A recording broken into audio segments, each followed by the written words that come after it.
صحیح مسلم میں حدیث ہے، نبی علیہ السلام نے اپنی وفات سے 5 دن پہلے جندب رضی اللہ تعالیٰ عنہ کہتے ہیں آپ نے ہم سے ارشاد فرمایا کہ دیکھنا اگلے لوگوں میں سے کوئی نبی یا نیک آدمی فوت ہو جاتا تھا، لوگ اس کی قبر پہ سجدے شروع کر دیتے تھے،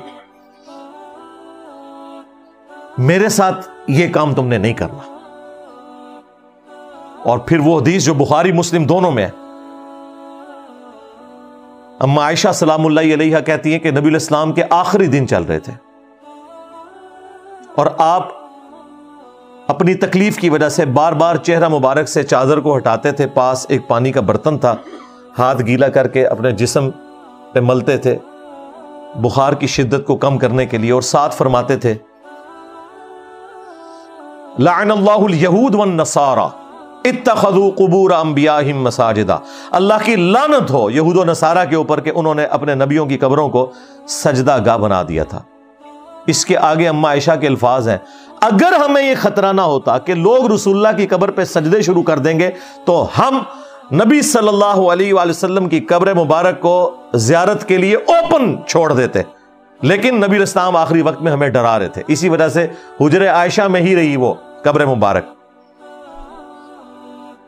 یہ جالی شریف کے باہر سے جو ہم سلام عرض کرتے ہیں، قبر مبارک تو بہت پیچھے ہے، اس زمانے میں بھی اما عائشہ کی اجازت کے بغیر قبر مبارک پہ کوئی جا نہیں سکتا تھا، بعد میں تو خیر یہ مکمل ہی ختم ہو گیا۔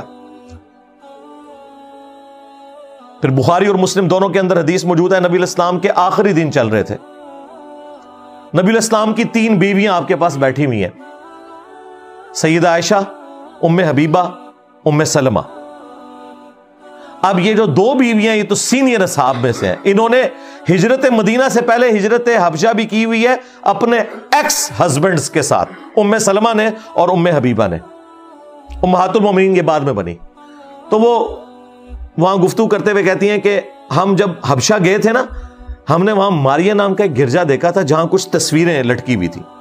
نبی علیہ السلام اس تکلیف کے عالم میں بھی ایک دم تڑپ کے اٹھے، آپ نے کہا ان کی یہی تو خرابی تھی، جب کوئی نبی یا نیک آدمی فوت ہو جاتا تھا وہ اس کی قبر کے اوپر پہلے تصویریں لٹکاتے تھے، پھر وہاں پہ سجدے شروع کر دیتے تھے۔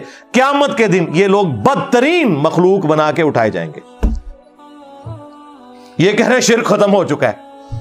نبی علیہ السلام کو آخری وقت میں ٹینشن یہ ہے کہ میری امت یہ کام نہ ڈالے۔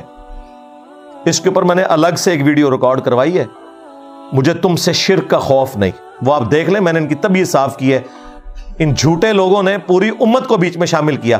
یہ جو علی اللہ کہہ رہے ہیں نصیریہ، اگر شرک ختم ہو چکا ہے تو یہ علی اللہ کیوں کہہ رہے ہیں؟ تم رسول اللہ کو جھوٹا ثابت کرنا چاہتے ہو، نعوذ باللہ۔ آپ کے ماننے والے علی اللہ کہہ رہے ہیں شام کے اندر، شرک تو ہے۔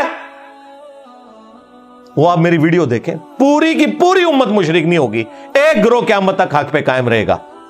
یہ نبی علیہ السلام نے بات کی تھی، انہوں نے پکڑ کے کہا جی امت سے شرک ختم ہو گیا۔